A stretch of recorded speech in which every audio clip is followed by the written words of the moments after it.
Hi friends, welcome to Harish academy. ఈరోజు వార్తల్లో నిలిచిన జాతీయ, అంతర్జాతీయ, రాష్ట్రీయ అంశాల గురించి, వార్తల్లో నిలిచిన వ్యక్తులు, అవార్డులు, పుస్తకాలు మరియు క్రీడా సంబంధిత సమాచారం ఒక్కొక్క అంశాన్ని వివరంగా తెలుసుకునే ముందు కొన్ని హెడ్లైన్స్ చూద్దాం. ఈ రోజున వరల్డ్ ఉర్దూ కాన్ఫరెన్స్ 2020 వార్తల్లో నిలిచింది. ఎక్కడ జరిగాయి, ఈసారి భారతదేశంలో ఏ సంస్థ దీనికి సంబంధించిన పర్యవేక్షణ చూస్తుందో చూద్దాం. మరియు జిఎస్టీ కౌన్సిల్ 41st మీటింగ్ ఇటీవల చోటు చేసుకుంది, దాని గురించి చూద్దాము. మరియు మోస్ట్ ఇంపార్టెంట్, ఏనుగులపై గంజాయి ప్రయోగం జరుగుతోంది పోలాండ్లో. దానికి సంబంధించిన అంశం ఏంటి, అసలు ఎందుకు ఏనుగులు ఒత్తిడి గురవుతున్నాయో చూద్దాము. మరియు దాంతోపాటు వార్తల్లో నిలిచిన కీలకమైన వ్యక్తులు ఈ రోజున జపాన్ ప్రధాని షింజో అబే గారు. సో ప్రపంచమంతా తెలిసిన వ్యక్తి, చాలా ఏళ్ల పాటు లాంగ్ స్టాండింగ్ ప్రధానిగా ఉన్నారు జపాన్లో. ఈ రోజున తన పదవిని కూడా వదులుకోవడానికి సిద్ధపడ్డారు, ఎందుకో చూద్దాము. మరియు దాంతోపాటు కమలా హారిస్కి ప్రత్యర్థిగా ఉపాధ్యక్ష రేసులో అమెరికాలో రిపబ్లికన్ పార్టీ తరపున మైక్ పెన్స్ వార్తలు నిలిచారు, తన గురించి కానివ్వండి. దాంతోపాటు రాష్ట్రీయ అంశాలు, పివి గారి గురించి మోస్ట్ ఇంపార్టెంట్ టాపిక్స్ ఈరోజున వార్తలు నిలిచాయి. మరి దాంతోపాటు ఆంధ్రప్రదేశ్ మరియు వార్తలు నిలిచిన వ్యక్తులందరి గురించి కూడా ఒక్కొక్కటిగా ఇంటర్లింక్ చేసుకుంటూ చూద్దాం. సో ఫస్ట్గా వరల్డ్ ఉర్దూ కాన్ఫరెన్స్, ప్రపంచ ఉర్దూ సదస్సు. సో ఉర్దూ భాషకి సంబంధించిన ఒక సదస్సు, ప్రపంచ సదస్సు 2020 ఈ ఇయర్లో జరిగింది. ఎక్కడ వేదికగా జరిగింది అంటే న్యూఢిల్లీ. సో న్యూఢిల్లీ వేదికగా జరిగింది world Urdu conference. So Urdu అనేది ఒక భాష, మనకు తెలుసు. మన భారతదేశంలో మనకి ఏదైతే ఉందో బ్రిటిష్ వారి కంటే ముందు ఇస్లాం రాజ్యాలు ఉన్నాయి. సో ఇస్లాం రాజ్యంలోనే మనం ఉర్దూ యొక్క ఆగమనం అనేది ఇండియాకి చూడడం జరిగింది. సో అలా ఇప్పటికీ కూడా కొన్ని రాష్ట్రాలు ఉర్దూని అధికారిక భాషగా ఉన్నాయి. చూడండి, కాశ్మీర్లో ఉర్దూ అధికారిక భాష. సో అధికారిక భాషలు 1-2 ఉంటాయి, కానీ అందులో కాశ్మీర్లో ఇప్పటికి కూడా అధికారిక భాషగా ఉర్దూ ఉంది. అండ్ దాంతోపాటు UP, Uttar Pradesh, Bihar, west Bengal and most important మన తెలుగు స్టేట్స్లో తెలంగాణ. ఈ రాష్ట్రాల్లో అధికారిక భాషలుగా కొన్ని భాషలు గుర్తించబడతాయి కదా, అందులో ఉర్దూ కూడా ఒకటి ఉంది. అండ్ ఉర్దూకి సంబంధించి చూడండి, రాజ్యాంగంలోని 8వ షెడ్యూల్. సో భారత రాజ్యాంగంలో, ఇండియన్ పాలిటీలో, కాన్స్టిట్యూషన్లో షెడ్యూల్స్లో 8వ షెడ్యూల్ దేని గురించి చెప్తుంది? అధికారిక భాషలు, రాజ్యాంగం గుర్తించబడ్డ భాషలు. సో రాజ్యాంగం ఎన్ని భాషలు గుర్తించింది రాజ్యాంగపరమైన భాషలుగా? 22 భాషలు గుర్తించింది. 8వ షెడ్యూల్లో ఎన్ని భాషలు ఉన్నాయి అంటారు? 22 భాషలు ఉన్నాయి. ఆ 22 భాషల్లో ఉర్దూకి కూడా చోటు ఉంది, ఉర్దూ కూడా ఒక లాంగ్వేజ్. సో అలా ఈ 8వ షెడ్యూల్కి సంబంధించిన నిబంధనలు రాజ్యాంగంలో ఏ ఆర్టికల్స్ అని అంటారు? సో అదేంటంటే ఆర్టికల్ 344(1) అండ్ ఆర్టికల్ 351. ఈ 2 ఆర్టికల్స్ కూడా భాషల గురించి చెప్తాయి. సో అలా రాజ్యాంగంలో షెడ్యూల్ ప్రకారంగా మనకి ఏ భాషలు గుర్తించబడ్డాయి, ఎన్ని భాషలు గుర్తించాయి, అందులో ఏ భాష ఉంది, ఏ భాష లేదు, వాటిపైన ఒకసారి లుక్ వేయండి, ఖచ్చితంగా చూడండి. ఎగ్జామ్లో వాటి గురించి బిట్స్ వస్తారు. ఈ క్రింది వాటిలో రాజ్యాంగం గుర్తించిన భాషలు ఏవి, ఎన్ని ఉన్నాయి, ఏవి లేవు, ఏవి ఉన్నాయి, 1 2 3 1 4 5 అట్లా ఉంటాయి కదా. సో ఆ రకంగా చూడండి, ఉర్దూ ఈరోజు రాజ్యాంగం గుర్తించిన భాష. సో ఉర్దూ యొక్క లిటరల్ మీనింగ్, టర్కిష్ భాషలో టర్కిష్ పదం ఉర్దూ ప్రకారం ఏంటంటే లిటరల్ మీనింగ్ రాయల్ క్లాస్ అంటారు, రాయల్ క్లాస్. బట్ ఈ రోజున ఉర్దూకి సంబంధించి సంరక్షణలో భాగంగా భారతదేశంలో ఉర్దూ భాషని సంరక్షించే సంస్థ ఏది, దాని గురించి ఒక నోడల్ ఏజెన్సీ, ఉర్దూకి సంబంధించి అన్ని సంరక్షణ చర్యలు కానివ్వండి, ఆ భాషకి సంబంధించి కంట్రోలింగ్ కానివ్వండి, లేదా ప్రభుత్వం నుండి ఉర్దూ భాషను అభివృద్ధి చేయడానికి ఫండ్స్ కానివ్వండి, అలా ఉర్దూకి సంబంధించిన సంస్థ, అత్యున్నత సంస్థ ఏది అంటారు? ఆ సంస్థ ఏది అంటే మనకు national council for promotion of Urdu language. National council for promotion of Urdu language. Telugu రాష్ట్రాల్లో చూడండి, మనకి నిజాం పరిపాలనలో ఉర్దూ యొక్క పాత్ర చాలా గణనీయంగా ఉంది. అందుకే చూడండి, ఇప్పటికీ కూడా తెలంగాణలో మన భాషలో ఉర్దూ ఒక పెద్ద భాషగా ఉంటుంది. చాలామంది ఉర్దూ మాట్లాడే వాళ్ళు ఉంటారు. సో ఇప్పటికి కూడా ఉర్దూకి చాలా వరకు కూడా మంచి ప్రోత్సాహం ఉంటుంది ప్రభుత్వాల తరఫున. అండ్ దాంతోపాటు చూడండి, ఈరోజు తెలంగాణ కూడా కొన్ని విషయాల్లో, ఎగ్జామ్స్ విషయంలో కానివ్వండి, కొన్ని కాంపిటేటివ్ ఎగ్జామ్లో కూడా ఉర్దూ మీడియంలో కూడా పేపర్స్ ఇస్తారు, క్వశ్చన్ పేపర్స్. అందుకే ఇందాక చెప్పాను, కొన్ని రాష్ట్రాల్లో ఇప్పటికి కూడా ఉర్దూకి మంచి ప్రోత్సాహం ఇస్తున్న ప్రభుత్వాలు ఉన్నాయి. సో అలా ఉర్దూకి సంబంధించి దేశమంతా కూడా ఒక నోడల్ ఏజెన్సీ, దానికి సంబంధించిన సంరక్షణ కానివ్వండి, కానివ్వండి, ఉర్దూ భాషకు సంబంధించి అన్ని చర్యలు తీసుకునే సంస్థ ఏదంటే NCPUL, national council for promotion of Urdu language. ఈ సంస్థను 1996లో ఏర్పాటు చేశారు, భారత ప్రభుత్వం ఏర్పాటు చేసింది. సో అలా 1996లో ఏర్పాటు చేసిన ఈ కౌన్సిల్ ఏదైతే ఉందో ఉర్దూ లాంగ్వేజ్కి ప్రోత్సాహం ఇవ్వడానికి, ఉర్దూ లాంగ్వేజ్ని పరిరక్షించడానికి, సంరక్షించే చర్యలు చూసుకుంటుంది. దీని ఆధ్వర్యంలోనే ఇటీవల ఉర్దూ వరల్డ్ కాన్ఫరెన్స్ 2020 ఢిల్లీ వేదికగా జరిగింది. సో ఇదొకటి చూడండి, 27th to 28th August dates మధ్యలో జరిగింది. సో అలా ఎలా ఆడుతారు బిట్లు అంటే, ఇటీవల నేషనల్ కాన్ఫరెన్స్ లేదా national council for promotion of Urdu language ఆధ్వర్యంలో మన ఉర్దూ వరల్డ్ కాన్ఫరెన్స్ 2020 ఎక్కడ జరిగింది, దేని వేదిక జరిగింది అంటే న్యూఢిల్లీలో జరిగింది. సో ఇదొకటి బిట్ వస్తుంది, డైరెక్ట్ పాయింట్ వస్తుంది. సో ఇదొకటి చూసుకోండి. అండ్ రాజ్యాంగంలో 8వ షెడ్యూల్లో ఉర్దూ భాష అనేది ఇప్పటికి కూడా ఉంది. సో నెక్స్ట్ టాపిక్, ఈరోజు GST council, goods and services tax, GST. So మన భారతదేశంలో GST ప్రతి ఒక్క అంశంలో ప్రతిరోజు కూడా మన దైనందిన చర్యలో ఖచ్చితంగా చూస్తాం. GST, గూడ్స్ అండ్ సర్వీసెస్, లేదా పరోక్ష పన్నులు ఏవైతే ఉంటాయో, మనం ఏదైనా వస్తువు కొన్నప్పుడు అందులో GST అనేది ఏ రకంగా కట్టాలి, ఎంత పర్సెంట్ అనేది చూస్తున్నాం. సో ఎప్పుడైనా గుర్తుంచుకోండి, ప్రత్యక్ష పన్ను అంటే నేరుగా కట్టేది.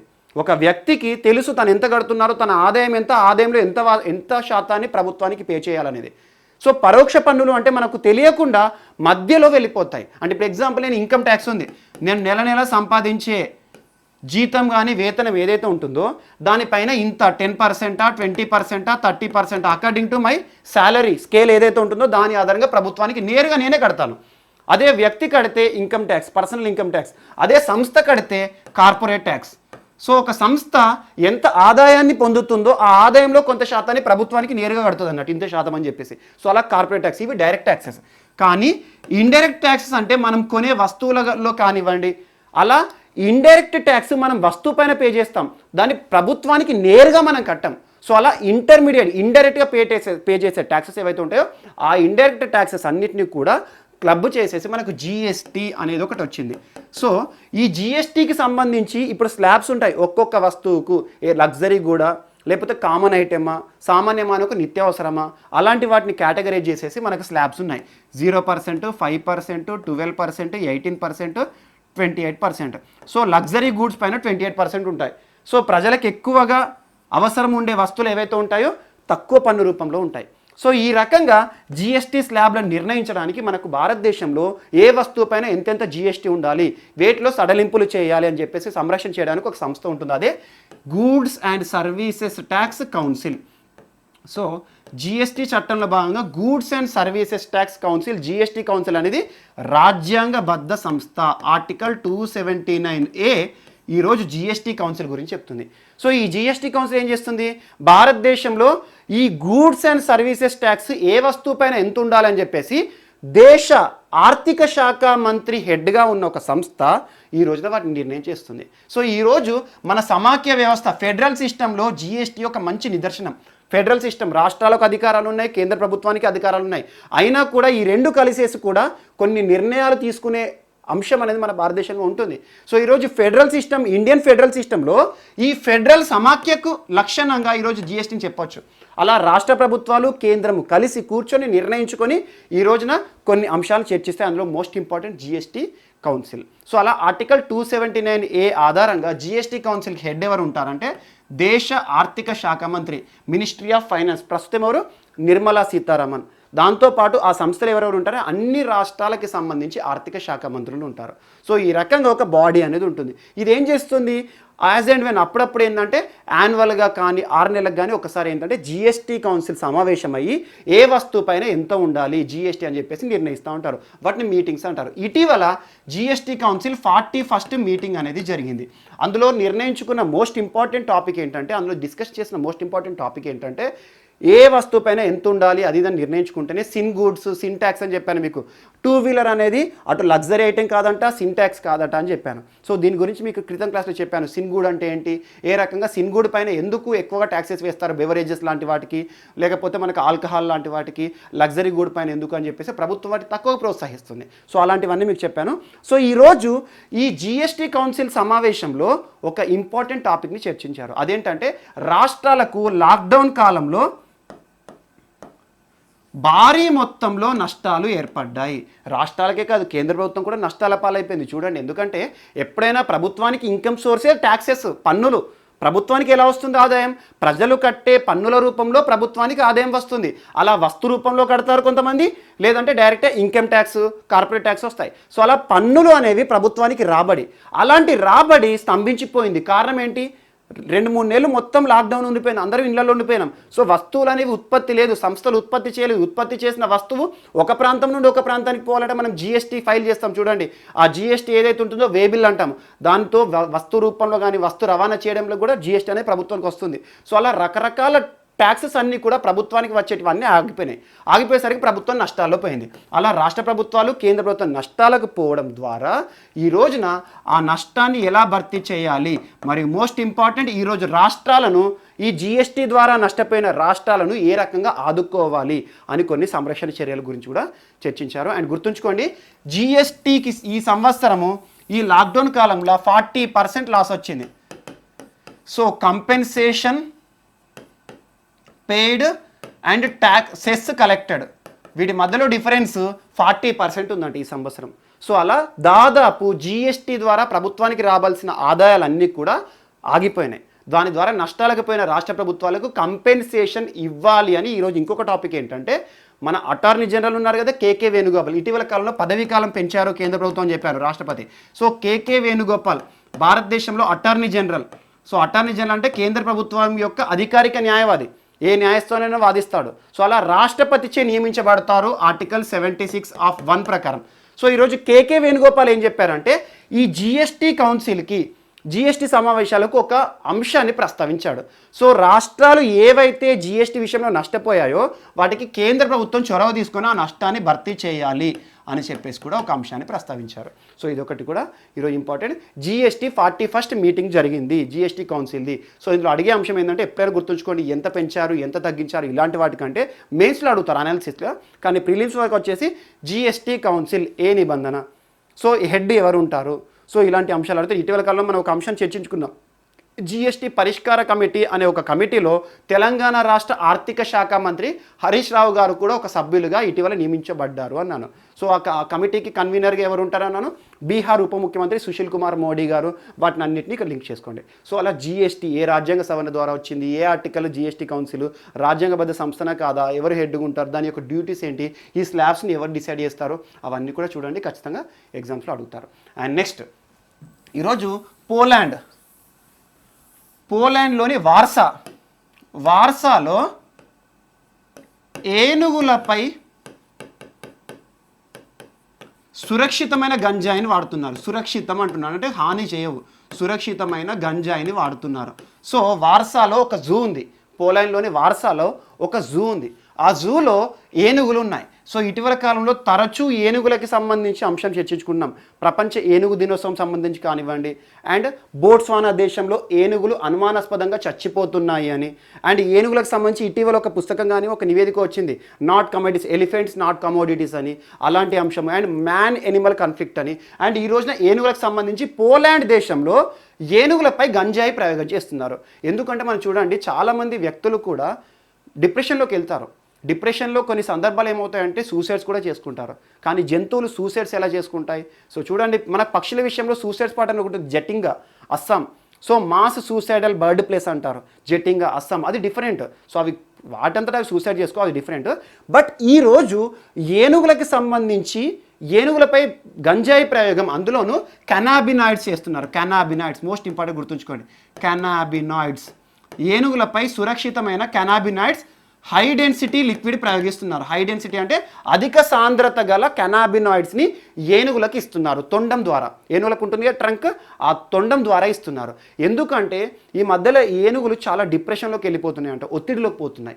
ఎప్పుడు ఒత్తిడిలోకి పోతున్నాయి అంటే మానవ సంబంధాలు కూడా చూడండి, దగ్గరి వ్యక్తి ఎవరన్నా మనకు కనబడకుండా పోయినప్పుడు కానీ, చనిపోయినప్పుడు కానీ చాలామంది డిప్రెషన్లోకి వెళ్ళిపోతారు. అలా డిప్రెషన్లోకి వెళ్ళేసేసి వాళ్ళ మానసిక స్తోమత తగ్గిపోవడం కానివ్వండి, చనిపోయిన వాళ్ళు కూడా ఉన్నారు. సో అలా ఇటీవల ఒక ఏనుగు విషయంలో ఎర్నా అనే ఒక ఆడ ఏనుగు చనిపోయిందంట పోలాండ్లోని ఒక జూలో.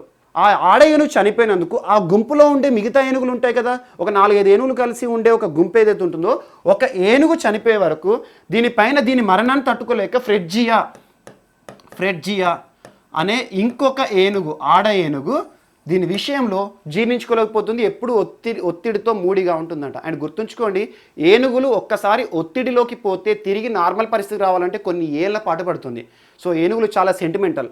సో అలాంటి ఏనుగులు ఒత్తిడి నుండి బయటికి తీసుకురావడానికి ఇటీవల డాక్టర్స్ ఏం చేస్తున్నారంటే, వెటర్నరీ డాక్టర్స్ అందరూ కూడా ఈ ఏనుగులకు ట్రంక్ల ద్వారా కెనాబినాయిడ్స్ ఇస్తున్నారు. ఈ పదం గుర్తుంచుకోండి, కెనాబినాయిడ్స్.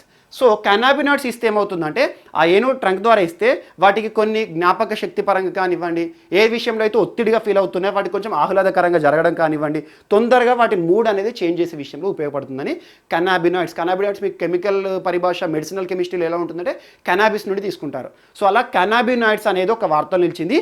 ఇది ఒక గంజాయి, కానీ సురక్షితం పరంగా ఏనుగుల పైన వాడుతున్నారు. ఏనుగుల పైన మంచి ఎఫెక్ట్ చూపిస్తుంది అని చెప్పేసి ఇటీవల కొన్ని రీసెర్చ్లో కూడా చెప్పారు.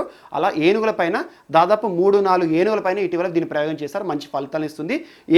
ఏనుగులను అతి త్వరగా ఒత్తిడి నుండి బయటికి తీసుకురాగలుగుతున్నాము అని చెప్పేసి డాక్టర్ చెప్పారు.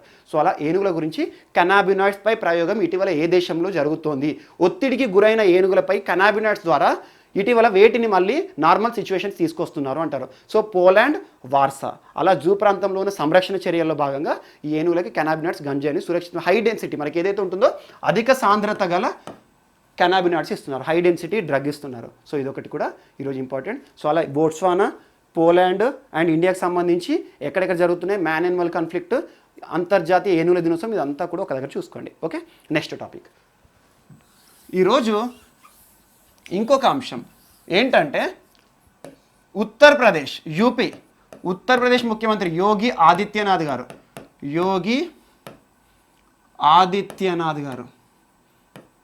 సో యోగి ఆదిత్యనాథ్ గారు ఎన్ఆర్ఐల కోసం ఒక పోర్టల్ తీసుకువచ్చారు. NRI, non resident India, for the last 6 months. NRI అంటే ఎప్పుడైనా గుర్తుంచుకోండి, ఎవరైనా ఎన్ఆర్ఐ కావచ్చు. సో గడిచిన 180 రోజులు అంటే 6 నెలల లోపల ఈ రోజు ఉందనుకోండి, ఎగ్జాంపుల్ ఆగస్టు 29th అనుకోండి, ఆగస్టు 29th నుండి గడిచిన 6 నెలల లోపల ఇండియాలో లేని వ్యక్తి, నివాసం లేని వ్యక్తి ఎన్ఆర్ఐ అయిపోతాడు సింపుల్గా. సో అలా ఎన్ఆర్ఐకి ఏ దేశ పాస్పోర్ట్ ఉంటుంది అంటారు, పౌరసత్వంలో మోస్ట్ ఇంపార్టెంట్. ఎన్ఆర్ఐకి అతను ఏ దేశస్తుడో ఆ దేశ పాస్పోర్టే ఉంటుంది. ఎందుకంటే మన దేశానికి సంబంధించి పాస్పోర్ట్ ఏ దేశ పౌరుడికి ఆ దేశం పాస్పోర్ట్ అనేది ఉంటుంది. సో ఎన్ఆర్ఐకి ఏ దేశ పాస్పోర్ట్ ఉంటుందంటే తన స్వదేశం పాస్పోర్టే ఉంటుంది. సో ఎన్ఆర్ఐ వేరు, పిఓఐ వేరు. సో దానికి సంబంధించి పౌరసత్వం ఏంటి, ఇవన్నీ కూడా కొంచెం చూడండి. సో ఎన్ఆర్ఐలకు సంబంధించి ఈ ఎన్ఆర్ఐల యొక్క సమస్యలను పరిష్కరించడానికి, ఎన్ఆర్ఐస్కి చాలా సమస్యలు ఉంటాయి, ఎంబసీ ప్రాబ్లమే కానివ్వండి, లేదంటే వీసా ప్రాబ్లమ్సే కానివ్వండి. ఎవరైతే ఎన్ఆర్ఐస్ ఉన్నారో వారి యొక్క సమస్యలను పరిష్కరించడానికి ఒక ఆన్లైన్ పోర్టల్ని ప్రారంభించారు. దాని పేరేంటంటే ఎన్ఆర్ఐ యూనిఫైడ్ పోర్టల్. యూనిఫైడ్ అంటే అన్నిటినీ ఏకీకృతం చేస్తూ ఒక పోర్టల్ని ప్రారంభించారు. ఇందులో కేవలం ఎన్ఆర్ఐలకు సంబంధించి అన్ని సంరక్షణ చర్యలు, వారికి కావాల్సిన పాస్పోర్ట్ అంశాలు కానివ్వండి, వీసా అంశాలు కానివ్వండి, వీసా స్టాంపింగ్ కానివ్వండి, లేదా ఏదైనా పాస్పోర్ట్ విషయంలో ఏదైనా సమస్యలు రావడం కానివ్వండి, అండ్ ప్రాపర్టీ చూపించడం కానివ్వండి, వేరే దేశాలకు వెళ్ళడానికి దానికి సంబంధించిన అంశాలు కానివ్వండి, ఎన్ఆర్ఐలు ఎదుర్కొనే అన్ని సమస్యలు ఉత్తరప్రదేశ్కి సంబంధించిన ఎన్ఆర్ఐలు ఎవరైతే ఉంటారో, ఉత్తరప్రదేశ్ రాష్ట్ర పౌరులు ఎవరైతే ఉంటారో, ఆ రాష్ట్రంలో డొమిసైల్ సర్టిఫికేట్ ఆధారంగా ఉండేవాళ్ళు, వారందరికీ కూడా ఆన్లైన్ పోర్టల్ ప్రభుత్వం అధికారికంగా ప్రారంభించింది. అందులో ఏం చేస్తారంటే ఎన్ఆర్ఐల సమస్యలన్నింటినీ కూడా సింగిల్ ప్లాట్ఫామ్లో, సింగిల్ విండో ద్వారా వీరి సమస్యలు పరిష్కరించడానికి ఎన్ఆర్ఐ యూనిఫైడ్ పోర్టల్ అనే ఒక అంశంతో ఉత్తరప్రదేశ్ రాష్ట్ర ముఖ్యమంత్రి యోగి ఆదిత్యనాథ్ గారు ముందర రావడం జరిగింది. సో ఇదొక అంశం కూడా ఈరోజు వార్తల్లో నిలిచింది. So next topic. సో ఈరోజు మన నెక్స్ట్ టాపిక్ వచ్చేసి హెల్దీ బాడీ, హెల్దీ మైండ్ అనే ఒక ఆన్లైన్ ప్రోగ్రామ్. సో వార్తలు నిలుస్తున్న ఫిట్నెస్ రిలేటెడ్ అంశాలను ఒక్కసారి చూడండి. ఎందుకంటే ప్రభుత్వం చాలా కార్యక్రమాలతో, ఫిట్నెస్ కార్యక్రమాలతో ముందుకు వస్తుంది.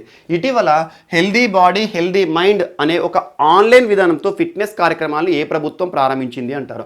సో ఢిల్లీ ప్రభుత్వం ప్రారంభించింది. సో ఢిల్లీ ప్రభుత్వము యువతని దృష్టిలో ఉంచుకొని, సో శారీరకపరమైన అంశాలతో యువతని దృష్టిలో ఉంచుకొని శారీరక సంబంధిత అంశాలను ఫోకస్ చేస్తూ ఒక ప్రోగ్రాంలని ప్రారంభించబోతోంది యూట్యూబ్ ద్వారా. మనం చూడండి, ఎవరికైనా కూడా మనం ఎంత ఫిట్గా ఉంటే, మన శరీరం ఎంత ఫిట్గా ఉంటే మనం అంత యాక్టివ్గా ఉంటాము. ఆ మైండ్ అనేది అంత షార్ప్గా పనిచేస్తుంది. సో మనం ఫిట్గా ఉంటే మన మైండ్ కూడా, మన ఆలోచన విధానం కూడా అంత దృఢంగా, అంత షార్ప్గా ఉంటుంది. సో ఇలాంటి అంశాలు ఈ లాక్డౌన్ కాలంలో స్తంభించిపోయాయి. మనం చూడండి, లాక్డౌన్ కాలంలో జిమ్లు అన్నీ స్తంభించిపోయాయి, జిమ్లు నడవట్లేదు. అండ్ స్విమ్మింగ్ పూల్స్ అన్నీ కూడా ఎక్కడివక్కడే ఆగిపోయినాయి. సో ఎవరు కూడా వ్యాయామపరమైన సంబంధిత అంశాలపైన ఫోకస్ చేయలేకపోతున్నారు, ఎందుకంటే సౌకర్యాలు లేవు. సో ఇలాంటి పరిస్థితుల్లో కేంద్ర ప్రభుత్వం కానీ, రాష్ట్ర ప్రభుత్వాలు కానివ్వండి, ఎవరైతే యువత ఉన్నారో వారికి వ్యాయామ సంబంధిత అంశాలపైన ఫోకస్ చేసేటట్టు కొన్ని క్యాంపెయిన్స్ కూడా తీసుకొస్తున్నాయి. ఈరోజు ఢిల్లీ ప్రభుత్వము యువత, ముఖ్యంగా స్టూడెంట్స్ని టార్గెట్ చేస్తూ ఒక యూట్యూబ్ ఛానల్ని ప్రారంభించి, so healthy body healthy mind అని చెప్పేసి ఒక యూట్యూబ్ ఛానల్ని ప్రారంభించి అందులో వీక్లీ వన్స్ ఒక వీడియోని అప్లోడ్ చేస్తారు ప్రభుత్వం తరపున. ఆ వీడియో యొక్క స్పెషాలిటీ ఏంటి, 1 వీక్ కోర్స్ అన్నట్టు. నెక్స్ట్ వీక్ మళ్ళీ ఇంకొక వీడియో అప్లోడ్ అయ్యే వరకు కూడా ఆ వ్యాయామాలు ఏవైతే ఉంటాయో వాటిని యువత చేయాలి. సో అలా శరీరాన్ని దృఢంగా ఉంచడానికి, యాక్టివ్గా ఉంచడానికి, ఫిట్గా ఉంచడానికి ప్రభుత్వం తీసుకున్న ఒక చర్యనే, ఢిల్లీ ప్రభుత్వం తీసుకున్న ఒక చర్యనే హెల్దీ బాడీ హెల్దీ మైండ్ అనే ఒక అంశం. సో ఇలా యువతను యాక్టివ్ చేయడానికి, ఫిట్గా ఉంచడానికి ప్రభుత్వం కూడా చొరవ తీసుకుంటుంది. ఎందుకంటే అందరూ కూడా లేజీగా తయారవకుండా, ఒకసారి లేజినెస్కి అలవాటు పడిపోతే దానికే ఉంటారని చెప్పేసి ప్రభుత్వం వాళ్ళని యాక్టివ్గా ఉంచడానికి ప్రస్తుతం జిమ్లు కానీ, స్విమ్మింగ్ పూల్ కానీ నడిచే పరిస్థితి లేదు కాబట్టి అలాంటి అంశాలతో ముందుకు వస్తుంది. సో ఎవరైతే జిమ్లకు, స్విమ్మింగ్ పూల్లకు పోయే పరిస్థితిలో లేని వారికి కూడా ఇది ఎప్పటికీ పనికొస్తుందని చెప్పేసి ఒక అంశంతో ముందుకు వచ్చారు. Healthy body healthy mind. So ఆరోగ్యపరమైన శరీరం, ఆరోగ్యపరమైన ఆలోచనలు అనే ఉద్దేశంతో రావడం జరిగింది. అండ్ చూడండి, ఇటీవల కాలంలో కేంద్ర ప్రభుత్వం కూడా కొన్ని అంశాలతో ముందుకు వచ్చింది.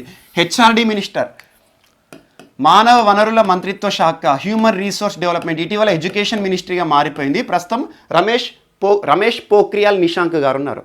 సో ఇటీవల కేంద్ర ప్రభుత్వం ఆధ్వర్యంలో కొన్ని ఫిట్నెస్ కార్యక్రమాలు వచ్చినాయి. మనం చూడండి, ఫిట్ హేతో హిట్ హే ఇండియా, ఫిట్ హేతో హిట్ హే ఇండియా, మనం ఫిట్గా ఉంటే ఇండియా హిట్ అవుతుందని ఫిట్ హేతో హిట్ హే ఇండియా అనే ఒక కార్యక్రమం తీసుకొచ్చింది కేంద్ర ప్రభుత్వము. మరియు దాంతోపాటు ఫిట్ ఇండియా టాక్స్ అని, ఫిట్ ఇండియా టాక్స్ అని, అండ్ ఇండియా పడే ఆన్లైన్ అనే ఒక కార్యక్రమం కానివ్వండి. ఇటీవల కాలంలో కేంద్ర క్రీడా మంత్రిత్వ శాఖ పరిధిలో చూడండి ఫిట్ ఇండియా రన్ క్యాంపెయిన్ అని అలాంటివి చూస్తూ ఉన్నాం. సో కేంద్ర ప్రభుత్వం కూడా యువతని ఫిట్గా ఉంచాలి అనే ఉద్దేశంతో చాలా కార్యక్రమాలు తీసుకొస్తుంది. సో ఈ రోజున నిలిచిన అంశం ఏంటంటే ఢిల్లీకి సంబంధించింది హెల్దీ బాడీ హెల్దీ మైండ్ అనే ఒక ఆన్లైన్ క్యాంపెయిన్ వార్తలు నిలిచింది. ఢిల్లీకి సంబంధించి మోస్ట్ ఇంపార్టెంట్, చూడండి ఇటువంటి ఏమైనా వార్తలు నిలిస్తే యాడ్ చేసుకోండి.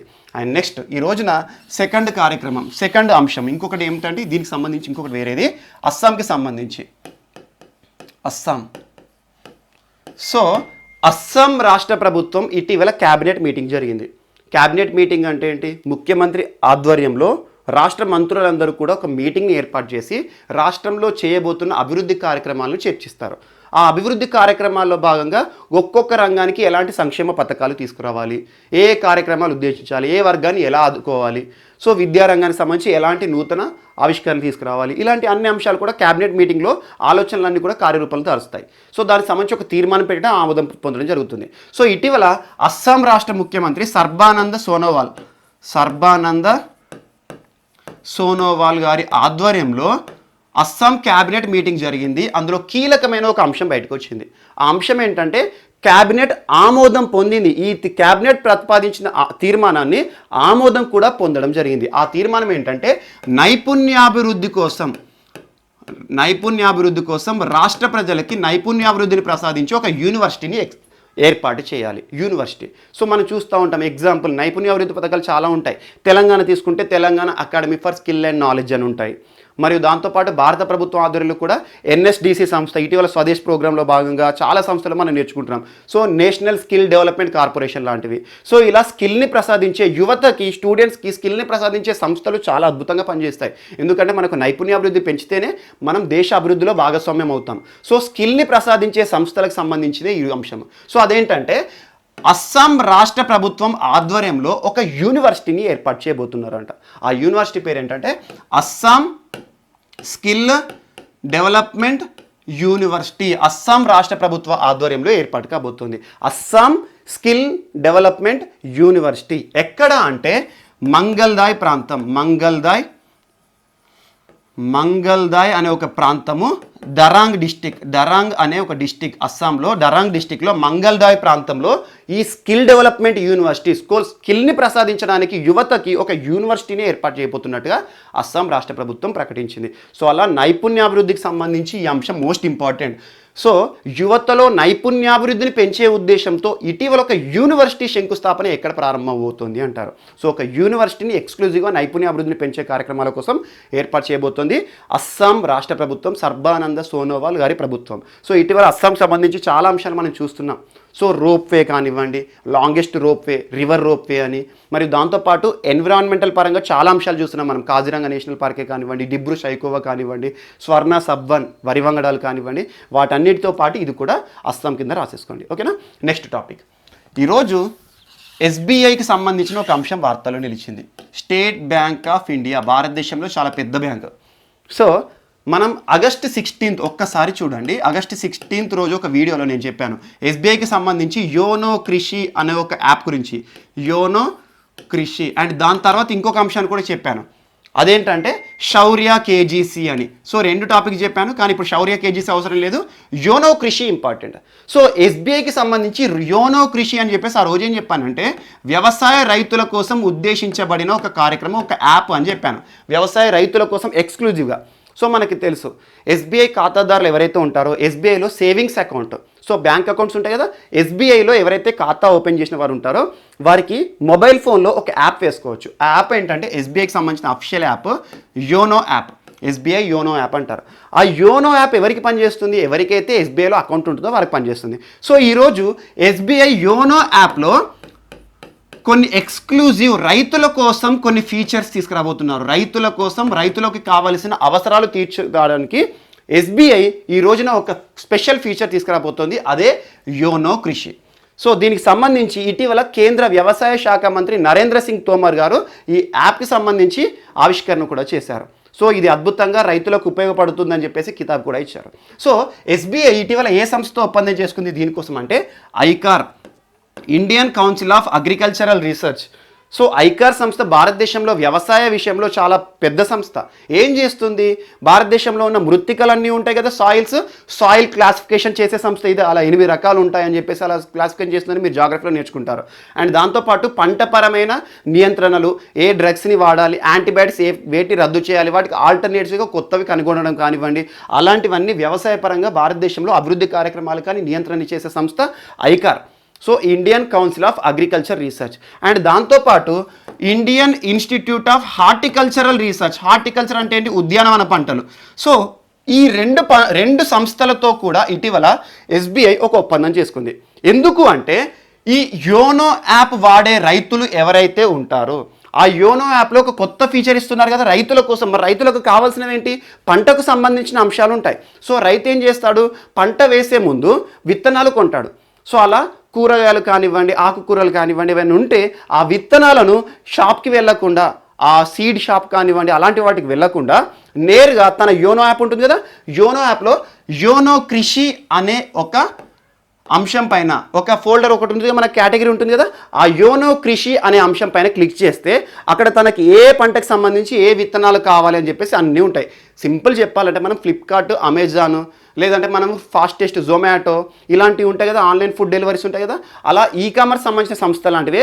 అందులో మనం ఏదైతే క్లిక్ చేసి ఆర్డర్ పెడతామో మన ఇంటికి వస్తాయో డోర్ డెలివరీ, ఇది కూడా అలాంటిదే. సో ఏం చేస్తాడు, తనకి కావలసిన పంటకి సంబంధించి రైతు ఏ విత్తనాలు కావాలి, ఎంత మొత్తంలో కావాలని చెప్పేసి ఆన్లైన్లోనే ఆర్డర్ పెడితే నేరుగా ఈ సంస్థల కింద ఉండే ఏవైతే ఉంటాయో సీడ్ డిస్ట్రిబ్యూషన్ కంపెనీస్ అన్నీ కూడా వ్యవసాయ రైతుకి మంచి నాణ్యమైన విత్తనాలు ఇచ్చిపోతారన్నట. సో ఇప్పటి వరకు ఫిజికల్గా షాప్లోకి పోయి విత్తనాలు కొనే వ్యవస్థ అంతా కూడా ఎస్బీఐ కింద ఈ యోనో కృషి అనే అంశం ఆధారంగా, కొత్తగా చేర్చబడిన ఈ అంశం ఆధారంగా యోనో యాప్లో ఇక వ్యవసాయ రైతుకి కావాల్సిన విత్తనాలు అన్నిటినీ కూడా నేరుగా తన ఇంట్లో ఉండే ఆన్లైన్ డెలివరీకి ఆన్లైన్ ఆర్డర్ పెట్టవచ్చు. ఇది ఒక అంశం కొత్తగా వచ్చింది. సో ఇటీవల దీనికి సంబంధించిన ఈ కార్యక్రమాలన్నీ కూడా ప్రారంభమవుతున్నాయి. సో ఎస్బీఐ అనేది వ్యవసాయ రైతుల విషయంలో ఇటీవల ఏ అంశంతో ముందుకు వచ్చింది అంటారు, యోనో కృషి. అందులో ఏంటంటే విత్తనాలు ఆన్లైన్ విధానంలో కొనుగోలు చేయడం. సో వాటికి సంబంధించి రైతులకు సంబంధించి గైడ్లైన్స్ కూడా ఇస్తారు వాళ్ళు ఆ ఆన్లైన్ విధానంలో. సో ఇవన్నీ కూడా ఈ రోజున అంశాలు. అండ్ నెక్స్ట్ ఇంకొక అంశం, ఈ రోజున లోక్సభకి సంబంధించి మనం చూస్తున్నాం. లోక్సభ లోక్సభ సమావేశాలు జరగబోతున్నాయి. సో ప్రతి సంవత్సరం 3 సార్లు జరుగుతూ ఉంటాయి లోక్సభ సమావేశాలు. సో బడ్జెట్ సమావేశాలు ఇయర్ ప్రారంభంలో ఉంటాయి. బడ్జెట్ సంవత్సరం ఏదైతే ఉంటుందో ఆర్థిక సంవత్సరంలో ఏప్రిల్ 1 నుండి మార్చ్ 31 వరకు అమలయ్యే బడ్జెట్ ఏదైతే ఉంటుందో బడ్జెట్ సమావేశాల్లో ఆమోదం పొందిన తర్వాత అమల్లోకి వస్తుంది. అలా ఫిబ్రవరిలో మనకి బడ్జెట్ సమావేశాలు ఉంటాయి. అండ్ వర్షాకాలంలో ఈ పాటికే జరగాలి కానీ పోస్ట్పోన్ అయ్యి, వర్షాకాలంలో మనకి వర్షాకాల సమావేశాలు ఉంటాయి, మాన్సూన్ సెషన్స్ అంటాము. అండ్ మూడవసారి శీతాకాలంలో వింటర్ సెషన్స్, శీతాకాల సమావేశాలు అని చెప్పేసి 3 సార్లు జరుగుతాయి. ఎన్నిసార్లు జరిగినా కూడా సరే కానీ ఒక సమావేశం ఏదైతే ఉంటుందో, ఒక సెషన్ ఏదైతే ఉంటుందో, మనకి సమావేశాలు పార్లమెంట్ సమావేశం ఏదైతే ఉంటుందో, ఎగ్జాంపుల్ బడ్జెట్ సమావేశాలు ప్రారంభమైనాయి, ఎన్ని రోజులైనా జరగనివ్వండి, ఆ చివరి తేదీ ఉంటుంది కదా, ఆ చివరి తేదీ నుండి నెక్స్ట్ ప్రారంభమయ్యే సమావేశం ఏదైతే ఉంటుందో, నెక్స్ట్ సీజన్లో ప్రారంభమయ్యే సమావేశం ఏదైతే ఉంటుందో, ఒక సమావేశం ముగింపు తేదీ నుండి నెక్స్ట్ సీజన్ స్టార్టింగ్ డేట్కి 6 నెలలకు మించి గడువు ఉండకూడదు. సో ఇలా కొన్ని కండిషన్స్ ఉంటాయి పార్లమెంటరీ పరిభాష కింద. సో అలా 6 నెలల కంటే ఎక్కువ ఉండకూడదు. సో ఈసారి మనకు కోవిడ్-19 ఉంది. సో కోవిడ్-19 పరిస్థితుల కాలంలో ఇప్పుడు సమావేశాలు ఏర్పాటు చేయాలి, ఎందుకంటే కోవిడ్-19 ఎప్పుడు పోతుందో తెలియదు. సో ప్రపంచానికి ఒక ఛాలెంజ్, ప్రజాప్రతినిధులు ఎవరైతే ఉంటారో, మనం ఓటు వేసి ఎన్నుకున్న నాయకులు ఎవరైతే ఉంటారో, ప్రజల పక్షాన ప్రతి ఒక్కరికి కూడా సమాధానం చెప్పలేరు. సో అలా మన ప్రజా సమస్యలపై ప్రతిపక్షాలు అడిగే ప్రశ్నలకి, మన ప్రజల కోసం ప్రభుత్వాలు చేస్తున్న కార్యక్రమాలు కానివ్వండి, ఇవన్నిటిని కూడా చర్చించే ఒక వేదిక, ఒక అత్యున్నత వేదిక పార్లమెంటు. సో అలాంటి పార్లమెంటు సమావేశాలు ఖచ్చితంగా దేశానికి, ఏ దేశానికైనా అవసరం, ఆవశ్యకత అనేది ఎప్పటికైనా ఉంటుంది. సో అలా ప్రజా సమస్యలకు సంబంధించిందే చర్చించడానికి ఒక వేదికలో మనకు పార్లమెంట్ సమావేశాలు ఉంటాయి. ఈ సంవత్సరం కోవిడ్ పరిస్థితుల కాలంలో కొన్ని ముందస్తు జాగ్రత్తలతోటి సెప్టెంబర్ 14 నుండి అక్టోబర్ 1 వరకు పార్లమెంట్ సమావేశాలు ప్రారంభం కానున్నాయి అని మనం క్రితం క్లాస్లో ఒక 10 days బ్యాక్ నేర్చుకున్నాం. సో దానికి సంబంధించి ఏ రకంగా ఉంటాయి, 2 సభలను కలిపి ఏ రకంగా కూర్చుని పెడతారు, ఏ సభ అభ్యర్థి అయినా కూడా, ఏ సభ సభ్యుడైనా కూడా 2 సభల్లో ఏ రకంగా ఇంటరాక్ట్ అవ్వచ్చు, ఈసారి కొత్త విధానం ఏంటి, అవన్నీ మనం చూసాం. సో లోక్సభ స్పీకర్ ఓం బిర్లా గారు, ప్రస్తుత లోక్సభ స్పీకర్ ఓం బిర్లా గారు రానున్న సమావేశాలను దృష్టిలో ఉంచుకొని కొన్ని కీలక అంశాలు చెప్పారు. అదేంటంటే 72 గంటల ముందు, ఏ రోజు సెప్టెంబర్ 14 ప్రారంభం అవుతుంది అంటున్నారు కదా, సెప్టెంబర్ 14 నుండి అక్టోబర్ 1 వరకు ఈసారి సమావేశాలు, పార్లమెంట్ సమావేశాలు. అలా సభ ప్రారంభమయ్యే రోజుకి ముందు 72 గంటలు అంటే 3 రోజుల ముందు. సో 3 రోజుల ముందు పార్లమెంట్ సభ్యులందరూ కూడా కోవిడ్ టెస్ట్ చేసుకోవాలి. కోవిడ్ టెస్ట్ అందరూ కూడా చేసుకోవాలి. దానికి సంబంధించి నెగటివ్గా నిర్ధారణ అయితేనే వారు సమావేశాలకి హాజరు కావాలి.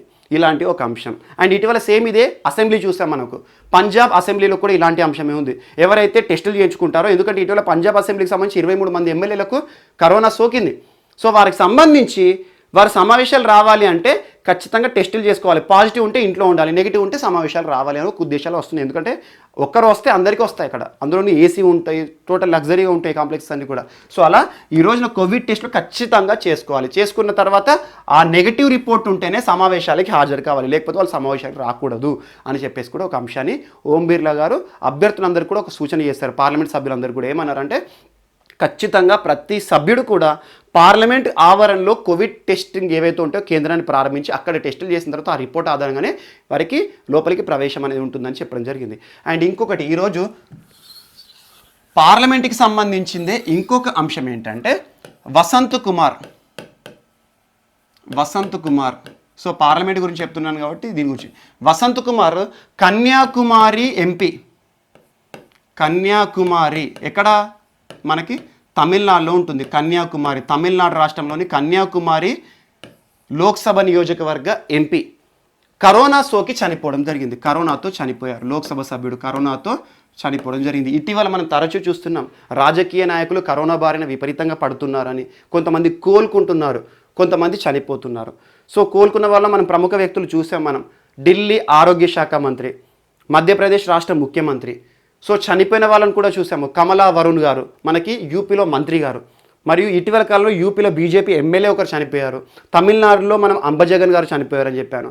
అండ్ మనకి వెస్ట్ బెంగాల్ ప్రాంతంలో తమోనాష్ ఘోష్, వెస్ట్ బెంగాల్లో తృణమూల్ కాంగ్రెస్ పార్టీ సభ్యుడు ఎమ్మెల్యే. సో అలా రాజకీయ నాయకులు తరచు చనిపోతున్న వాళ్ళు కూడా ఉన్నారు. సో ఈరోజు లోక్సభ ఎంపీ తమిళనాడు రాష్ట్రానికి సంబంధించిన వ్యక్తి, కన్యాకుమారి ఎంపీ కరోనా బారిన పడి చనిపోయారు. వసంత్ కుమార్ 70 సంవత్సరాల వయసు. తను కాంగ్రెస్ పార్టీకి సంబంధించి ప్రస్తుతం కాంగ్రెస్ పార్టీ కార్యనిర్వాహక అధ్యక్షుడిగా పనిచేస్తున్నారు.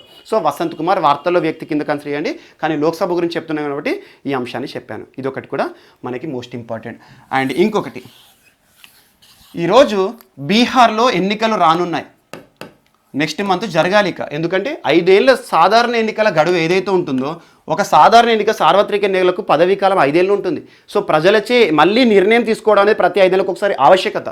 సో అలా 5 ఏళ్ళకు ఒకసారి ప్రజల యొక్క నిర్ణయం ఏ పార్టీ అయితే పొందుతుందో, ఏ పార్టీ అయితే ప్రజలచే మన్నన పొంది అధికారంలోకి వస్తుందో మళ్ళీ 5 ఏళ్ల పాటు ఉంటారు. సో బీహార్లో 5 ఏళ్ల పదవి అనేది ముగుస్తోంది. ఇక బీహార్లో ఎన్నికలు జరగాలి. సో దీనికి సంబంధించి ఎలా జరగబోతున్నారు, ఏ రకంగా గ్లౌస్ ఇస్తారు, దానికి సంబంధించి పోస్టల్ బ్యాలెట్ ఎవరికి ఇస్తారు, పోస్టల్ బ్యాలెట్ సౌకర్యాలు ఎవరికి ఇస్తారు, ఇటీవల కాలంలో కరోనా పరిస్థితుల కాలంలో ఆన్లైన్ విధానంలో సిబ్బందికి ట్రైనింగ్ ఎలా ఉంటుందని చెప్పేసి నేను మీకు క్రితం క్లాస్లో చెప్పాను. ఈ రోజున బీహార్కి సంబంధించి బీహార్ రాష్ట్రంలో రానున్న ఎన్నికలు ఏవైతే ఉంటాయో వాటిని వాయిదా వేయాలి. ప్రస్తుతం ప్రాణాంతక వ్యాధి కరోనా విజృంభిస్తుంది కాబట్టి ఎన్నికలు అనేవి నిర్వహించడం చాలా కష్టతరము. అందుకోసము సుప్రీంకోర్టుని కొంతమంది వ్యక్తులు ఆశ్రయించి సుప్రీంకోర్టుని ఏమడిగారంటే, మీరు ఎన్నికల సంఘాన్ని ఆదేశించండి. ఏమని? రానున్న బీహార్ ఎన్నికలను కొంతకాలం పాటు పోస్ట్పోన్ చేయండి, అవసరమైతే కరోనా పోయే వరకు వాటిని నిర్వహించకండి అని చెప్పడం జరిగింది. సో సుప్రీంకోర్టు ఏం చెప్పింది అంటే, ఎప్పుడైనా కూడా చూడండి, కొన్ని రాజ్యాంగబద్ధ సంస్థలు వేరే రాజ్యాంగబద్ధ సంస్థలోకి ఇన్వాల్వ్ కావు. సుప్రీంకోర్టు రాజ్యాంగబద్ధ సంస్థ, రాజ్యాంగం ప్రకారం ఏర్పడింది. సో ఈరోజు మోస్ట్ ఇంపార్టెంట్ ఎన్నికల సంఘం ఏదైతే ఉంటుందో ఆర్టికల్ 324 ఆధారంగా ఏర్పడిన ఎన్నికల సంఘము ఈ రోజున దేశంలో జరిగే అసెంబ్లీ ఎన్నికలు కానీ, పార్లమెంట్ ఎన్నికలు కానీ, రాజ్యసభ ఎన్నికలు కానీ నిర్వహిస్తూ ఉంటుంది. సో అలా సమయానుకూలంగా ఎన్నికలు నిర్వహించడానికి ఏర్పడ్డ ఒక రాజ్యాంగబద్ధ సంస్థ ఎన్నికల సంఘం. సో ఒక రాజ్యాంగబద్ధ సంస్థను దాని యొక్క అధికారాలు ఏవైతే ఉంటాయో, ఏ రకంగా ఎన్నికలు నిర్వహించాలి, ఎలాంటి ప్రికాషన్ తీసుకొని నిర్వహించాలి, ఎప్పుడు నిర్వహించాలి, వాటిపైన ఈ అధికారాలు ఉన్న ఒక రాజ్యాంగబద్ధ సంస్థ విషయంలో సుప్రీంకోర్టు అనేది ఇన్వాల్వ్ అవ్వదు. ఒకవేళ ఎన్నికలు పోస్ట్పోన్ చేయాలి అని భావిస్తే వీరు చేసుకోవచ్చు. కానీ ఎన్నికల సంఘానికి సంబంధించి వారి విషయాల్లో, వాళ్ళ పనితనాల్లో మేము ఎట్టి పరిస్థితుల్లోనూ ఇన్వాల్వ్ కాకూడదు. ఎందుకంటే ఒక అత్యున్నత రాజ్యాంగబద్ధ సంస్థ ఈరోజు ఎన్నికల సంఘం అని చెప్పేసి కూడా ఇటీవల బీహార్ సంబంధించి వాయిదా వేయాలని పిటిషన్లు వస్తున్నాయి కంటిన్యూగా ఇక్కడ మనకి సుప్రీంకోర్టులో. సో సుప్రీంకోర్టు ఏం చెప్తుందంటే, ఎన్నికల సంఘాన్ని ఆదేశించే ఒక అధికారాలు మాకు లేవు. ఎందుకంటే రాజ్యాంగబద్ధ సంస్థ ఎన్నికల సంఘం, రాజ్యాంగబద్ధ సంస్థ సుప్రీంకోర్టు. అలా రాజ్యాంగబద్ధంగా ఏర్పడిన ఒక సంస్థ ఇంకొక సంస్థలోకి ఎప్పుడు కూడా ఇంటర్ఫీర్ అవ్వకూడదు. సో ఎన్నికల సంఘానికి ఇవ్వబడ్డ అధికారాలు వారే చేసుకుంటారు. పోస్ట్ పోన్ చేయాలనుకుంటే అది వాళ్ళ ఇష్టం, జరపాలనుకుంటే అది వాళ్ళ ఇష్టం, ఏ రకంగా జరపాలి, ప్రికాషన్స్ ఏ రకంగా అనేది అది కూడా వాళ్ళ ఇష్టం అని చెప్పేసి ఒక అంశాన్ని కూడా ప్రస్తావించడం జరిగింది. అండ్ నెక్స్ట్, సో లోక్సభ ఎన్నికల గురించి చెప్తున్నా కాబట్టి అమెరికాకి సంబంధించి ఒక అంశం వార్తల్లో నిలిచింది. మైక్ పెన్స్ ఈరోజు వార్తల్లో నిలిచిన వ్యక్తి అనుకోండి. మనం చూస్తున్నాం, రానున్న నవంబర్లో అమెరికాలో అధ్యక్ష ఎన్నికలు జరుగుతాయి. అమెరికా అధ్యక్ష యొక్క పదవీ కాలం 4 ఏళ్ళు. సో అమెరికాలో అధ్యక్ష ఎన్నికలు ఏవైతే ఉంటాయో ఈ సంవత్సరం జరగాలి. సో ఇప్పుడు ప్రస్తుతం కరోనా పరిస్థితుల కాలంలో జరగాయా అని చెప్పేసి చాలామంది చర్చించుకుంటున్నారు. కానీ అమెరికా రాజ్యాంగం ప్రకారము చాలా దృఢమైన రాజ్యాంగం. ఎన్నికలు వాయిదా వేయాలంటే చాలా వరకు కూడా అది అసలు జరిగే ఉద్దేశం లేదు. సో అవసరమైతే ముందస్తు జాగ్రత్తలు తీసుకొని జరపాలి. కానీ ఎన్నికల వాయిదాని చేయాలి అంటే మాత్రం చాలా ప్రొసీజర్ చేయాలి అమెరికా కాన్స్టిట్యూషన్లో. సో అదొకటి చెయ్యరు. కాకపోతే నవంబర్లో మాత్రం ఎన్నికలు జరుగుతాయి సజావుగా. సో మనం ఇటీవల కాలంలో చూసాం, డొనాల్డ్ ట్రంప్ ప్రస్తుత అధ్యక్షుడు ఏ పార్టీ? రిపబ్లికన్ పార్టీ వర్సెస్ ఎవరికి జరగబోతున్నాయి? Joe Biden. అంటే ఒకవేళ వీళ్ళిద్దరూ పడే పోరులో ఎవరైతే గెలుస్తారో వారు అమెరికా అధ్యక్షుడు ఉంటారు. జో బైడెన్ ఏ పార్టీ? డెమోక్రటిక్ పార్టీ తరపున జో బైడెన్, రిపబ్లికన్ పార్టీ తరపున డొనాల్డ్ ట్రంప్ పోటీ చేస్తున్నారు. అండ్ ఉపాధ్యక్ష పదవి రేసు గురించి మనం ఇటీవల చూసాం. భారత సంతతి యువతి కమలా హారిస్ అన్నాను. కమలా హారిస్ ఏ పార్టీ? కమలా హారిస్ డెమోక్రటిక్ పార్టీ తరపున అధ్యక్ష పదవి కోసం పోటీ చేస్తున్న వ్యక్తేమో జో బైడెన్ రిపబ్లికన్ పార్టీ తరపున. ఉపాధ్యక్ష పదవి కోసం పోటీ చేస్తున్న మహిళనేమో కమలా హారిస్ మనకి డెమోక్రటిక్ పార్టీ తరపున. అండ్ రిపబ్లికన్ పార్టీ ప్రస్తుతం రూల్ చేస్తుంది అమెరికానే. సో రిపబ్లికన్ పార్టీ తరపున ఆల్రెడీ డొనాల్డ్ ట్రంప్ అధ్యక్షుడిగా ఉన్నాడు. రెండవసారి అమెరికా రాజ్యాంగం ప్రకారం రెండవసారి కూడా పోటీ చేయొచ్చు, 2 సార్లకు మించి ఎవరు కూడా పోటీ చేయకూడదు. సో రెండవసారి పోటీ చేయడానికి డొనాల్డ్ ట్రంప్ ముందుకు వచ్చాడు, నామినేషన్ కూడా వేశాడు ఇటీవల కాలంలో. సో రిపబ్లికన్ పార్టీ తరపున. సో ఈ జో బైడెన్ డొనాల్డ్ ట్రంప్ మధ్యలో అధ్యక్ష పోరు జరుగుతుంది. సో ఉపాధ్యక్ష పోరు కోసం ఎవరు ఆల్రెడీ కమలా హారిస్ గురించి నేర్చుకున్నాం కదా. So Kamala Harris versus Mike Pence ఈసారి జరగబోతోంది. మైక్ పెన్ ఏ పార్టీ? Republican party. So Donald Trump party Mike Pence. So Kamala Harris and Joe Biden, Donald Trump, Mike Pence మధ్యలో ఈసారి అమెరికా ఎన్నికలు జరగబోతున్నాయి అని చెప్పేసి కూడా ఒక వార్త వచ్చింది. ఇది ఒకటి కూడా ఇంపార్టెంట్. సో అమెరికా అధ్యక్ష ఎన్నికలు జరిగితే మాత్రం ఆ సందర్భంగా స్పెషల్గా ఆ ఎన్నికల విధానం ఎలా ఉంటుంది, భారతదేశ ఎన్నికల విధానానికి అమెరికా ఎన్నికల విధానం మధ్యలో తేడాలు ఏంటి, ఏ రకంగా అవన్నీ కూడా మనం చూద్దాం. సో మన నెక్స్ట్ టాపిక్ ఈ రోజున ఇంకొకటి. సో మన నెక్స్ట్ టాపిక్ వచ్చేసి ప్రధానమంత్రి జన్ ధన్ యోజన. సో ఇటీవల వార్తల్లో నిలిచిన ప్రభుత్వ పథకం. ఎందుకు వార్తల్లో నిలిచింది అంటే ఇటీవల 6th ఇయర్ కంప్లీట్ చేసుకుంది.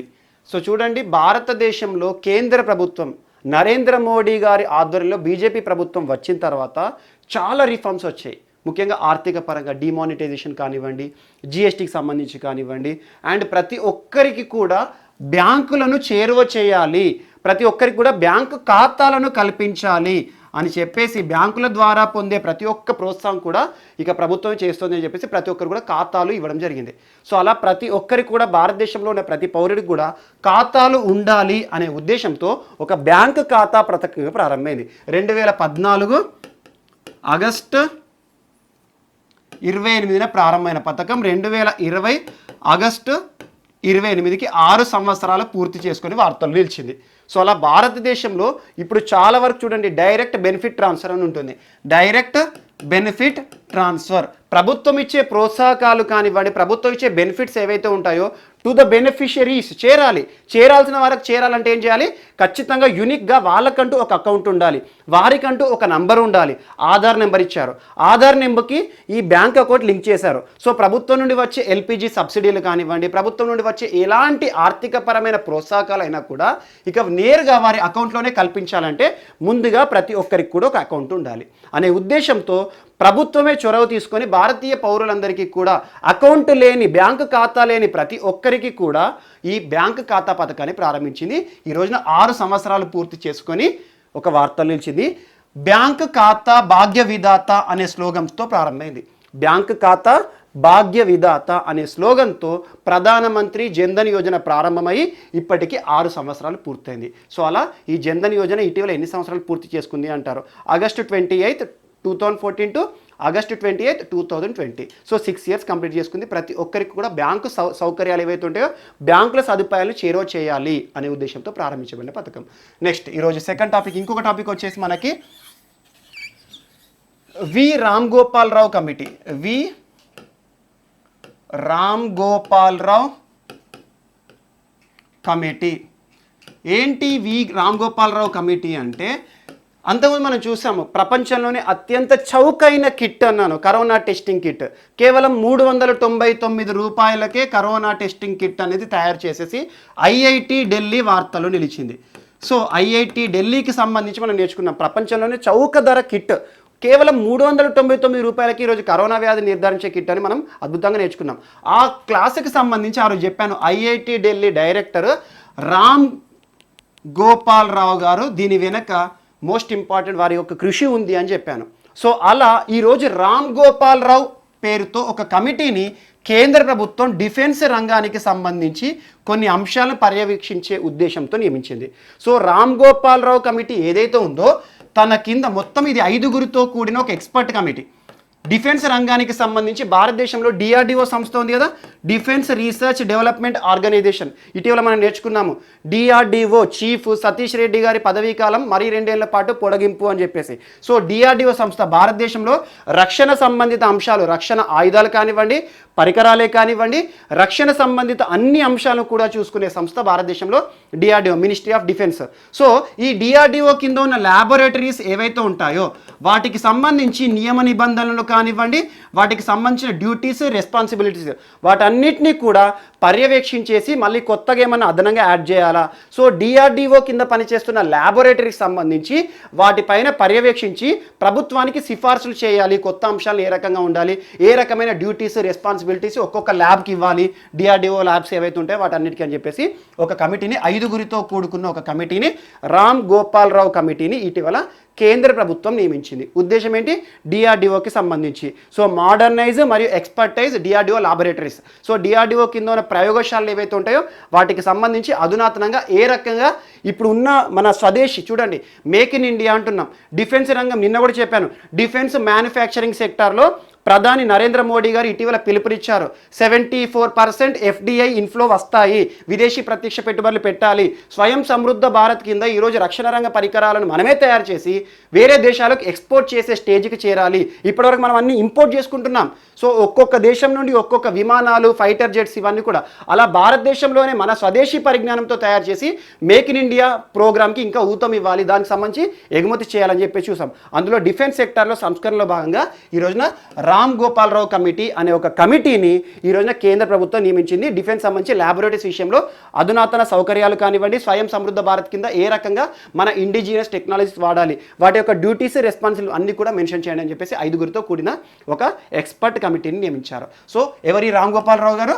మనకి IIT Delhi Indian institute of technology director. So తన ఆధ్వర్యంలో ఈ కమిటీ అంతా పనిచేస్తుంది. నెక్స్ట్ ఈ రోజున చంద్రయాన్ 3 వార్తలు నిలిచింది. చంద్రయాన్ 3. సో మనం చూసాము చంద్రయాన్ 1, చంద్రయాన్ కింద first phase, second phase, third phase అని చెప్పేసి రకరకాల ప్రయోగాలు జరుగుతున్నాయి. ఇప్పటివరకు 2 దశలు, 2 ప్రయోగాలు జరిగాయి. చంద్రయాన్ అంటే చంద్రునికి పైకి మన అంతరిక్ష కేంద్రం ఏదైతే ఉందో ఇస్రో చేస్తున్న ప్రయోగాలు. సో చంద్రయాన్ 1 ప్రోగ్రాము 22 అక్టోబర్ 2008లో జరిగింది, most successful program. And Chandrayaan 2 22 July 2019 జరిగింది. కానీ లాస్ట్ దశలో మనం చూసాము రోయర్ ప్రాబ్లం అని, అవి చూసాము. సో చంద్రయాన్ 2 అనేది మనకు ఒక లెసన్ నేర్పింది. 99.9% సక్సెస్ అయింది, లాస్ట్ 1%లో పోవడం జరిగింది, మనం చూసాము. అండ్ నెక్స్ట్ థర్డ్ చంద్రయాన్ 3 చంద్రుని పైన మరింత అధునాతనంగా అధ్యయనం చేయాలి అని చెప్పేసి చంద్రుని పైన ప్రయోగం చేసే ఉద్దేశంలో భాగంగా చంద్రయాన్ 3 ప్రోగ్రామ్ని ఇస్రో 2021 జనవరి టు మార్చి మధ్యలో ప్రయోగాలు చేసే ఉద్దేశం ఉంది అని చెప్పేసి ఇస్రో చీఫ్ గారు ఇటీవల ప్రస్తావించారు. సో ఇస్రో చీఫ్ శివన్ గారు ఇటీవల ఇస్రోకి సంబంధించి ఒక ఇంక్యుబేషన్ ల్యాబ్ కూడా ఏర్పడింది మనకి ఒడిశాలో బుర్లా అనే ప్రాంతాల్లో చెప్పాను. విఎస్ఎస్యుకి సంబంధించి విఎస్ఎస్యుటి అంటే ఏంటో అదంతా చూస్తాను, దానికి ఇది యాడ్ చేసుకోండి. అండ్ ఇన్స్పేస్ కానివ్వండి, రక్షణ రంగానికి కానివ్వండి, అండ్ ఇస్రోకి సంబంధించి రెగ్యులర్గా వార్తలు నిలుస్తున్నాయి. ఇన్స్పేస్ గురించి చూడండి, ప్రైవేట్ వారికి ప్రోత్సాహం ఇచ్చే ఈరోజు ఉద్దేశంతో ఇన్స్పేస్ కార్యక్రమాలు, సో దానికి సంబంధించి ప్రైవేట్ పెట్టుబడులు ఎలా వస్తాయి, సో ఇవన్నీ కూడా లింక్ చేసుకోండి. ఈ రోజున చంద్రయాన్ 3 కూడా వార్తల్లో నిలవడం జరిగింది. అండ్ 2021 అన్నాను కదా, అండ్ 2021కి ఇక్కడ ఇంకొకటి లింక్ చేసుకోండి. బ్రిక్స్ దేశాల కూటమి ఉంటుంది. బ్రిక్స్ దేశాల కూటమి ఏదైతే ఉంటుందో 5 దేశాల కూటమి, Brazil, Russia, India, China, south Africa, ఈ 5 దేశాల కూటమికి సంబంధించి ఇటీవల తరచూ ఏదో ఒక అంశంలో చర్చలు జరుగుతున్నాయి ఒక్కొక్క మంత్రిత్వ శాఖ పరిధిలో. ఇటీవల క్రీడా శాఖకి సంబంధించి ఒక అంశం వార్తల్లో నిలిచింది. క్రీడా శాఖ బ్రిక్స్ దేశాల మధ్యలో జరిగే గేమ్స్ ఏవైతే ఉంటాయో వీటి మధ్యలో జరిగే బ్రిక్స్ గేమ్స్ అంటారు, వాటికి హోస్ట్ 2021 భారతదేశంలో జరిగే విధంగా ప్రయత్నాలు చేస్తుంది భారత ప్రభుత్వం. దీనికి సంబంధించిన అంశం అన్ని కూడా ఎవరు ప్రస్తావించారంటే భారతదేశ క్రీడా శాఖ మరియు యువజన మంత్రిత్వ శాఖ, ఎవరి ఆధ్వర్యంలో ఇప్పుడు కిరణ్ రిజిజు గారు ఇటీవల ప్రస్తావించారు. అండ్ గుర్తుంచుకోండి, బ్రిక్స్ ఇండిజీనియస్ గ్రూప్ ఏదైతే ఉంటుందో నెక్స్ట్ ఇయర్ ఆ బ్రిక్స్ ఇండిజీనియస్ గ్రూప్కి చైర్పర్సన్గా నెక్స్ట్ ఇండియా ఎలక్ట్ అయ్యే అవకాశాలు, ఇండియాకి రాబోతుంది చైర్పర్సన్ పదవి అనేది. సో అలా అందులో భాగంగా అండ్ గుర్తుంచుకోండి, బ్రిక్స్ గేమ్స్ అన్నీ కూడా వేరే షెడ్యూల్లో జరపడం ఎందుకు, ఖేలో ఇండియా గేమ్స్ ఉన్నాయి కదా, ఖేలో ఇండియా గేమ్స్ ఏవైతే 2021లో జరుగుతాయో అదే షెడ్యూల్తో దీన్ని లింక్ చేయాలి. ఎవరైతే క్రీడాకారులు వచ్చారో at the same time Khelo India games జరుగుతాయి and at the same time BRICS games జరిగేటట్టు ఇండియాలో షెడ్యూల్ చేస్తామని చెప్పారు. So Khelo India youth games ఇటీవల వార్తలు నిలిచాయి. హర్యానా హోస్ట్గా ఉంటుంది next year. Khelo India 4th edition గేమ్స్కి హోస్ట్గా ఉంటుంది అని మనోహర్ లాల్ ఖట్టర్ గారు ప్రస్తావించారు. సో కిరణ్ రిజిజు గారు చెప్పారన్నాను కదా. సో ఖేలో ఇండియా యూత్ గేమ్స్తో పాటు అవి ఒక సైడ్, ఈ బ్రిక్స్ గేమ్స్ ఒక సైడ్ జరిగేలా ఒక నిర్వహణ అంశం అనేది ఇటీవల కేంద్ర క్రీడా శాఖ మంత్రి గారు కిరణ్ రిజిజు గారు చెప్పడం జరిగింది. అండ్ నెక్స్ట్ ఈరోజు ఇంకొక అంశం ఏరోప్లేన్ సంబంధించి విమానయాన రంగానికి సంబంధించి వైమానిక రంగానికి సంబంధించి మోస్ట్ ఇంపార్టెంట్ టాపిక్స్ ఉన్నాయి. సో వైమానిక రంగం అనేది ఇక ఇంటర్నేషనల్ ఫ్లైట్స్ ప్రారంభం అవుతాయని చెప్పేసి ఇటీవల హర్దీప్ సింగ్ పూరి గారు చెప్పడం జరిగింది. సో మనకు చూసాం March 23, 2020 నుండి విమానయాన పరిశ్రమ విమాన రంగం మొత్తం కూడా స్తంభించిపోయింది. డొమెస్టిక్ ఫ్లైట్స్ విషయం కానివ్వండి, అంతర్జాతీయ విమానాశ్రయాలు కానివ్వండి, సో ఎక్కడైనా కూడా విమానాలన్నీ కూడా ఎక్కడెక్కడ స్తంభించిపోయినాయి. కారణం ఏంటి? COVID-19ని కట్టడి చేయడంలో భాగంగా విదేశీయులను భారతదేశంకి రాకుండా ఆపడం, భారతీయులను విదేశాలకు పోకుండా వారి దేశాలు కూడా ఆపుతున్నాయి. సో విమానయాన రంగం పైన ఆంక్షలు పడ్డాయి. ఇటీవల కాలంలో ఎయిర్ బబుల్ ఒప్పందం చేసుకున్నాం మనం అన్నాను, కొన్ని దేశాలతో జరుగుతోంది. దాని యొక్క స్పెషాలిటీ ఏంటి అన్నాను, ఓపెన్ స్కై ఒప్పందం అన్నాను UAE విషయంలో. సో అవన్నీ చూడండి. సో ఈరోజు విమానయాన రంగం ఏదైతే స్తంభించిపోయిందో దీని విషయంలో కేంద్ర ప్రభుత్వం and DGCA director general of civil aviation ఏం చెప్తుందంటే భారతదేశంలో విమానయాన రంగానికి సంబంధించి నియంత్రణ చేసే సంస్థ ఇది మినిస్ట్రీ ఆఫ్ సివిల్ ఏవియేషన్ కింద ఉంటుంది. సో ఇటీవల కొన్ని కీలకమైన ఉత్తర్వులను రిలీజ్ చేసింది, గైడ్లైన్స్. సో విమానాలను ఇక పైన నడుపుతాం, ఇక దానికి డేట్ ఏమి ఇవ్వలేదు, నడుపుతాము. దానిలో భాగంగా ఏం చేస్తారు, విమానాల్లో గ్లౌజ్కి సంబంధించి మరియు శానిటైజేషన్ విషయంలో కానివ్వండి, మాస్కుల విషయంలో కొన్ని గైడ్లైన్స్ ఇచ్చింది. అంటే ఫుడ్ విషయంలో ఎలా ఉండాలి, మరియు ఇయర్ ఫోన్స్ ఉంటాయి కదా, ఇయర్ ఫోన్స్ విషయంలో ఎలా ఉండాలని. సో ఏం చెప్పారంటే without mask there is no fly అన్నారు. వితౌట్ మాస్క్ అంటే విమానాన్ని ఎక్కాలంటే ఖచ్చితంగా మాస్క్ పెట్టుకోవాలి. అండ్ సెకండ్ ఇంకొక అంశం చెప్పారు, ఎవరైతే మాస్క్ లేకుండా విమానాలు ప్రయాణిస్తారో, విమానాలు ప్రయాణించడం మాస్క్ తీస్తారో వారి విషయంలో నో ఫ్లై నిబంధన కూడా వేస్తారంట. నో ఫ్లై అంటే ఇకపైన వారు విమానయాన ప్రయాణం చేయరాదు. సో దానికి సంబంధించి రైల్వే క్రూజ్ సంబంధించి మనం ఏదైతే ఉంటుందో రైలు అంటున్నాను, విమానాల్లో ఉండే సిబ్బంది ఉంటారు కదా, సో క్యాబిన్ క్రూస్ కానివ్వండి, వీరందరికీ కూడా కొన్ని అధికారాలు ఇస్తారంట. ఎవరైతే మాస్కులు లేకుండా ప్రయాణిస్తారో వారిని ఐడెంటిఫై చేసి వారిని నో ఫ్లై కేటగిరీలో చేయొచ్చంట. అండ్ ఇంకోటి ఏంటంటే ఫుడ్ విషయంలో packaged food, pre packaged food విషయంలో కానివ్వండి, ఆహారం విషయంలో వేడివేడి ఆహారం అని వీటికి సంబంధించి కొన్ని గైడ్లైన్స్ రిలీజ్ చేశారు. అండ్ శానిటైజేషన్ విషయంలో కూడా ఇంకోటి ఏంటంటే ఇయర్ ఫోన్స్ ఇస్తారు మనకి, ఎవరైనా ఫ్లైట్ ఇంటర్నేషనల్ అయితే ఇయర్ ఫోన్స్ ఉంటాయి. సో ఆ ఇయర్ ఫోన్ విషయంలో డిస్పోజబుల్ ఇయర్ ఫోన్స్ కానివ్వండి, లేదా శానిటైజేషన్ చేసిన ఇయర్ ఫోన్స్, డిస్ఇన్ఫెక్షన్ చేసిన ఇయర్ ఫోన్స్ ఇస్తామని చెప్పేసి కొన్ని చేశారు. అంటే ఇక మీదట ఏంటి, ఇక అంతర్జాతీయ విమానాశ్రయాలు ప్రారంభమవుతాయి. అంతర్జాతీయ విమానయాన పర్యాటకం కానీ విమానయాన ప్రయాణాలన్నీ కూడా ఇక తెరుచుకుంటాయి అని చెప్పేసి ఒక అంశం వార్తలు నిలిచింది. అండ్ ఇటీవల మనం ఉడాన్ ప్రోగ్రామ్ నేర్చుకున్నాం.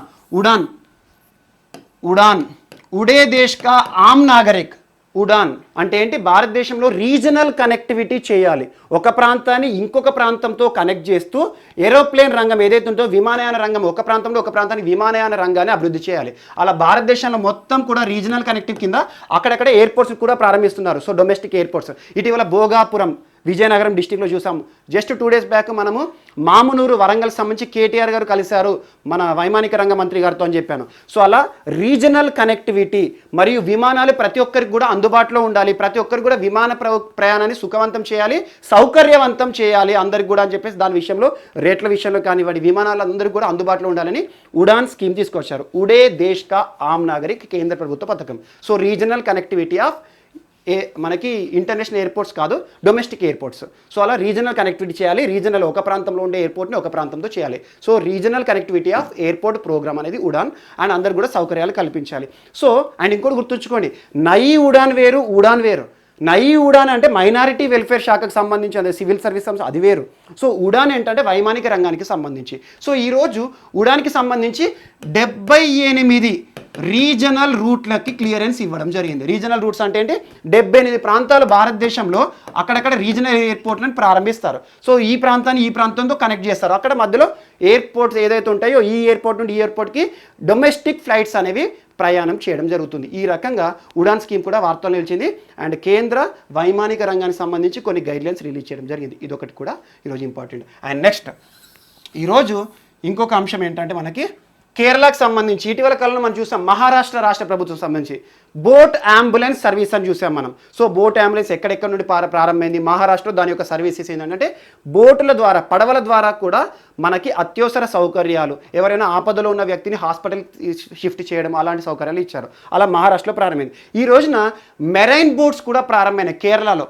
కేరళ రాష్ట్రానికి సంబంధించి చూడండి, పినరై విజయన్ గారి గురించి ఇటీవల మనం జస్ట్ 2 days బ్యాక్ ఒకటి నేర్చుకున్నాం. అవిశ్వాస తీర్మానం ప్రవేశపెట్టబడింది, అవిశ్వాస తీర్మానం ఓడిపోయింది, ప్రభుత్వం కొనసాగుతుందని చెప్పాను. సో అంతకుముందు కేరళలో బోట్ రిలేటెడ్ ఒక ఇష్యూ ఉంది, మీకు గుర్తుందో లేదో. గుస్టేవ్ ట్రూ అవార్డ్ అని చెప్పేసి ఆసియాలోనే ఏకైక సోలార్ ఫెర్రీ ఆదిత్య సోలార్ ఫెర్రీకి గుస్టేవ్ ట్రూ మనకి ఓడరేవు రంగానికి సంబంధించి ఓడలకు ఇచ్చే ప్రతిష్టాత్మక పురస్కారం పొందింది అని చెప్పాను. సో ఆదిత్య సోలార్ ఫెర్రీ ఏ రాష్ట్రానికి సంబంధించింది? మనకి కేరళకు సంబంధించింది. సో దాన్ని ఇక్కడ లింక్ చేసుకోండి. ఆదిత్య సోలార్ ఫెర్రీ ఇటీవల గుస్టేవ్ ట్రూ అవార్డు గెలుపొందడం జరిగింది. సో ఈ రోజున అదే బోటింగ్కి సంబంధించి ఒక మెరైన్ బోట్ అంబులెన్స్ సర్వీస్ని కేరళ ప్రభుత్వం ప్రారంభించింది. So marine first inaugurates Kerala's first marine boat ambulance. So ambulance మనం చూస్తూ ఉంటాం, రోడ్డు పైన ఒక ప్రాంతంలో ఒక ప్రాంతానికి ప్రయాణిస్తాయి. కానీ ఈ రోజున ఈ బోట్ అంబులెన్స్ ఏంటంటే మనకి మెరైన్ సముద్రయానం ద్వారా కూడా ప్రయాణిస్తాయి. ఎందుకంటే కేరళలో చూడండి బ్యాక్ వాటర్ చాలా ఫేమస్, అలపి లాంటి ప్రాంతాల్లో చాలా బోట్స్ ఉంటాయి. సో అలా ఒక బోట్ అంబులెన్స్తో ఈరోజు కేరళ ప్రభుత్వం ముందుకు వచ్చింది. దీనికి సంబంధించి కొచ్చిన్ షిప్ యార్డ్ 3 బోట్లను తయారు చేస్తుంది, బోట్ అంబులెన్స్ తయారు చేస్తుంది అత్యవసర సౌకర్యాల కింద.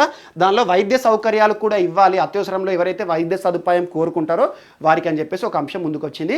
ఇందులో భాగంగా ఒక సర్వీస్ని ప్రారంభించడం జరిగింది. First marine boat ambulance service కేరళలో రావడం జరిగింది. ఇంకా 2 కూడా ఇక ప్రారంభమవుతాయని చెప్పారు. సో ఇటీవల బోట్ అంబులెన్స్ సంబంధించి సోలార్ ఫెర్రీ గురించి వాటి గురించి ఇక్కడ లింక్ చేసుకోండి. అండ్ నెక్స్ట్ ఇంకొక అంశం ఏంటంటే ఈరోజు తెలంగాణకి సంబంధించి మోస్ట్ ఇంపార్టెంట్ తెలంగాణలో మనం చూసాం June 28 ఆ ప్రాంతంలో భారతదేశ మాజీ ప్రధాని, దక్షిణ భారతదేశం నుండి మొట్టమొదటి ప్రధాని, ఏకైక తెలుగు ప్రధానమంత్రి ఇప్పటి వరకు పివి నరసింహారావు గారు. సో పివి నరసింహారావు గారి శత జయంతి ఉత్సవాలు నిర్వహించడానికి ఉత్సవ కమిటీని వేశారు కేశవరావు గారి ఆధ్వర్యంలో అన్నాను. సో సంవత్సరం పాటు కూడా పివి నరసింహారావు గారి శత జయంతి ఉత్సవాలు జరపడానికి ప్రభుత్వం చాలా ముందుకు వచ్చిందని చెప్పాము. సో అందులో భాగంగా పివి సమాధి ఏదైతే ఉంటుందో పివి జ్ఞానభూమి. సో జ్ఞానభూమి వద్ద కొంతమంది అధికారులు చర్చించారు ఇటీవల కాలంలో. దానిలో భాగంగా నిన్న ఏం జరిగిందంటే తెలంగాణ రాష్ట్ర క్యాబినెట్ కేసీఆర్ గారి ఆధ్వర్యంలో కొన్ని అంశాలను పివి గారి విషయంలో ఆమోదం పొందడం జరిగింది. అందులో ఏంటంటే రాష్ట్ర అసెంబ్లీ ఉంటుంది కదా, రాష్ట్ర అసెంబ్లీలో పివి గారి తెలుపు వర్ణ ఫోటోని పెడతారంట. తెలుపు వర్ణం అంటే పోర్ట్రేట్ పెయింటింగ్ వేస్తారు. సో అసెంబ్లీలో ఎంటర్ కావాలని ఒక పెద్ద ఫోటో, ఎందుకంటే తెలుగు జాతి గర్వించదగ్గ ఒక వ్యక్తి కాబట్టి ఈ రోజున పివికి సన్మానం ఇవ్వాలి మనం అని చెప్పేసి పివి పోర్ట్రేట్ ఫోటో అసెంబ్లీలో పెడతామన్నారు. సెకండ్, పివి గారికి భారతరత్న పురస్కారం ఇవ్వాలి అని చెప్పేసి అసెంబ్లీలో ఆమోదం పొందిస్తాము. అత్యధిక ఎమ్మెల్యేలు ఆమోదం పొందేసి పార్లమెంట్కి పంపిస్తాము. సో కేంద్ర ప్రభుత్వం భారతరత్న ప్రకటించాలి అంటున్నాం. కానీ ఖచ్చితంగా పివి నరసింహారావు గారికి భారతరత్న వస్తుంది. ఇప్పుడు కాకపోయినా 2-3 years లోపు అయితే ఖచ్చితంగా వస్తుంది. అండ్ నెక్స్ట్ పివి ఘాట్ ఏంటి సమాధి? జ్ఞానభూమి కదా. ఆ నెక్లెస్ రోడ్ ఏదైతే ఉంటుందో ట్యాంక్ బండ్ చుట్టూ ఉన్న నెక్లెస్ అంటే మెడ చుట్టూ ఉంటుంది కదా, సేమ్ అలా ట్యాంక్ బండ్ చుట్టూ ఉండే నెక్లెస్ రోడ్ ఏదైతే ఉందో ఆ నెక్లెస్ రోడ్ పేరును కూడా మారుస్తారంట. పివి జ్ఞాన మార్గ్ పేరుతో మారుస్తున్నట్టుగా చెప్పారు. అండ్ దాంతోపాటు ప్రపంచమే గర్వించదగ్గ ఒక పివి మెమోరియల్ స్మారక స్తూపాన్ని కానివ్వండి, పివి మెమోరియల్ ఒక స్మారక కట్టడాన్ని నిర్మిస్తామని చెప్పారు. అండ్ అందులో భాగంగా ఇంకొక అంశం కూడా చెప్పారు. యునెస్కో అంటే ఏంటి? Cultural organisation. యునెస్కో వారసత్వ కట్టడాలను మరియు ప్రపంచ ప్రసిద్ధి చెందిన వారసత్వ కట్టడాలు కానీ సంస్కృతి నిలవైన ప్రాంతాలను గుర్తిస్తుంది. యునెస్కో వరల్డ్ హెరిటేజ్ సైట్స్ అంటారు. సో యునెస్కోని ఒక అవార్డును కూడా సృష్టించమని చెప్పారు పివి గారి పేరు మీద. సో సంస్కృతికి చిహ్నంగా కానివ్వండి ఏదైనా యునెస్కో ఇచ్చే అవార్డు ఏదైతే ఉంటుందో దాని కింద వచ్చే నగదు పురస్కారం ఉంటుంది కదా, ఆ నగదు పురస్కారాన్ని రాష్ట్ర ప్రభుత్వమే ఇస్తుంది అని చెప్పేసి యునెస్కోకి కూడా ఒక లేఖ రాస్తామని చెప్పారు. సో పివి నరసింహారావు గారి పేరు మీద ప్రపంచంలో ప్రసిద్ధి చెందిన వ్యక్తులకు ఇచ్చే ఒక పురస్కారాన్ని సృష్టించండి. దానికి కావాల్సిన నగదు ప్రోత్సాహం ఏదైతే ఉంటుందో ₹1,00,000, ₹10,00,000, ₹1,00,000 దాన్ని రాష్ట్ర ప్రభుత్వమే ఇస్తుంది యునెస్కోకి అని కూడా చెప్పడం జరిగింది. సో పివి గారికి ఎప్పుడు లేనంత మనకి చూస్తున్నాం చాలా మర్యాద అనేది రాష్ట్ర ప్రభుత్వం ఇస్తుంది. అందులో భాగంగా రానున్న కాలంలో భారతరత్న ఖచ్చితంగా వస్తుంది.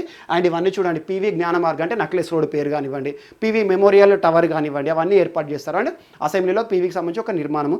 జ్ఞానభూమి అనేది పివికి సంబంధించిన ఒక సమాధి పేరు. అండ్ నెక్స్ట్ మోస్ట్ ఇంపార్టెంట్, ప్రపంచంలో ఒక మంచి ప్రధాని అండ్ ఇండియా ఇంటర్నేషనల్ రిలేషన్స్ తీసుకుంటే భారతదేశానికి సత్సంబంధాలు చాలా దేశాలతో ఉన్నాయి. జపాన్తో మంచి సంబంధాలు, జపాన్తో ఎప్పుడైనా భారతదేశానికి వాతావరణం మంచిగా ఉంటుంది. అందులో మోస్ట్ ఇంపార్టెంట్ కీలకమైన వ్యక్తి షింజో అబే.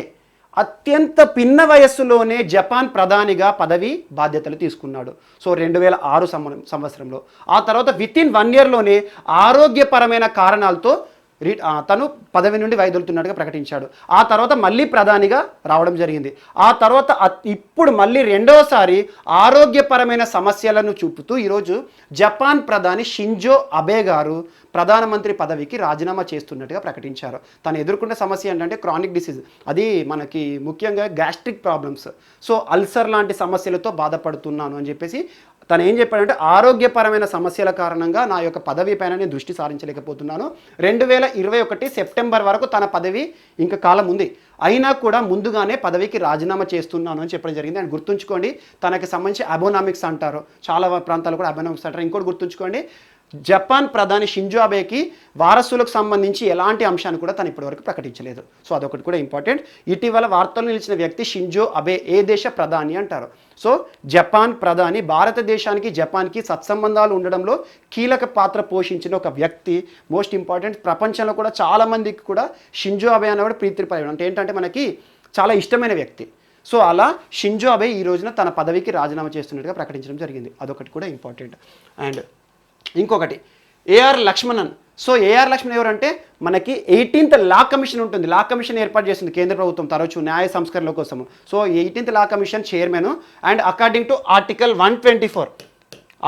124 ఆఫ్ 1 ప్రకారం భారతదేశంలో అత్యున్నత న్యాయస్థానం సుప్రీంకోర్టు ఉంటుంది కదా, సుప్రీంకోర్టులో ప్రధాన న్యాయమూర్తితో పాటు మిగతా న్యాయమూర్తులు ఉంటారు, CJ ప్లస్ మిగతా న్యాయమూర్తులు ఉంటారు కదా. అలా సుప్రీంకోర్టులో న్యాయమూర్తిగా పనిచేశాడు 2002 నుండి 2007 వరకు సుప్రీంకోర్టు మాజీ న్యాయమూర్తి. సో తమిళనాడు ప్రాంతానికి సంబంధించి ఇప్పటికి కూడా ప్రభుత్వానికి సలహాదారుగా ఉన్నారు. సో ఇటీవల మరణించడం జరిగింది. ఏఆర్ లక్ష్మణ్ ఇటీవల వార్తల్లో నిలిచారు. తను ఒక మంచి రచయిత కూడా, చాలా పుస్తకాలను కూడా రాశారు న్యాయశాస్త్రానికి సంబంధించి. ఇటీవల వార్తల్లో నిలిచిన ఏఆర్ లక్ష్మణన్ ఎవరు అంటారు? సుప్రీంకోర్టు మాజీ న్యాయమూర్తి. సో ప్రధాన న్యాయమూర్తి అనకండి, మాజీ న్యాయమూర్తి.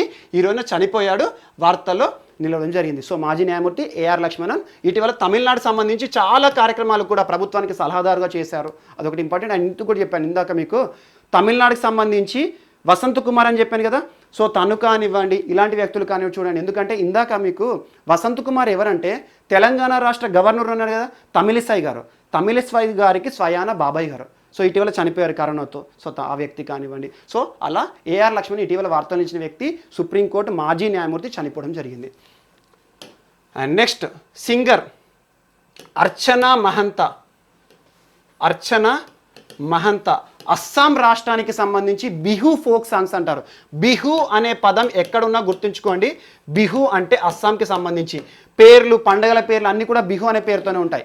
సో అస్సాంకి సంబంధించి ఫోక్ సాంగ్స్, జానపద గీతాలు కానివ్వండి, ఫోక్ సాంగ్స్ పాడడంలో దిట్ట.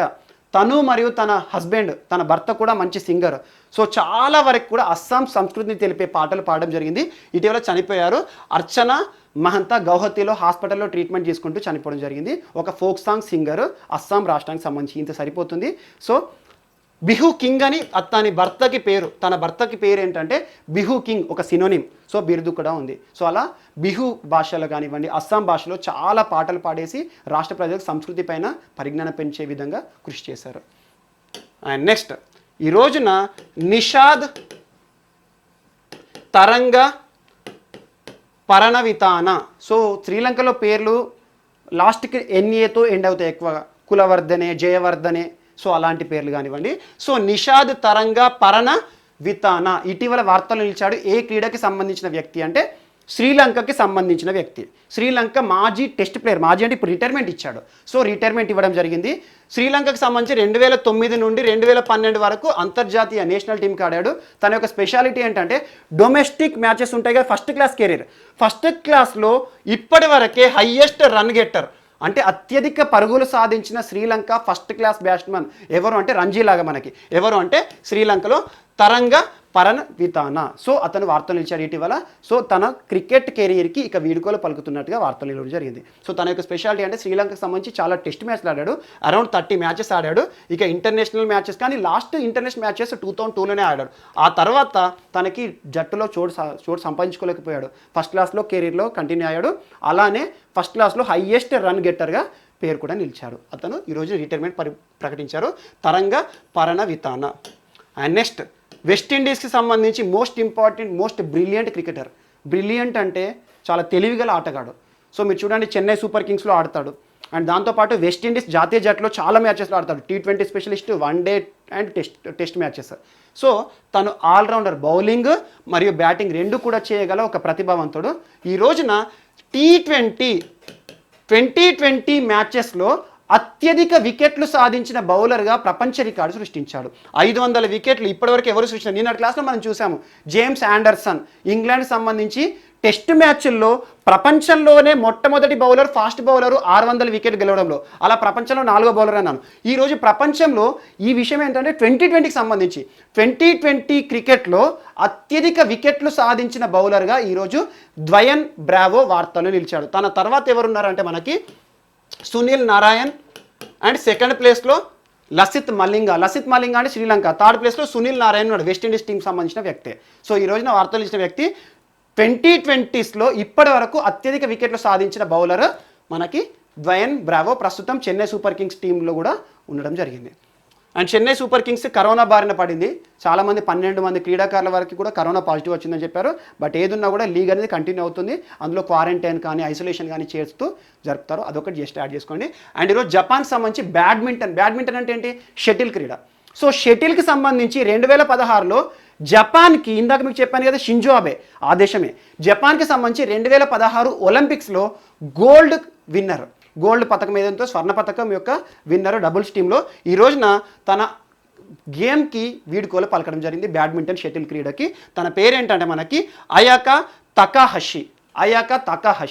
సో అయాకా తకాహషి ఇటీవల వార్తలు నిలిచారు. ఏ క్రీడకు సంబంధించిన మహిళ అంటారు.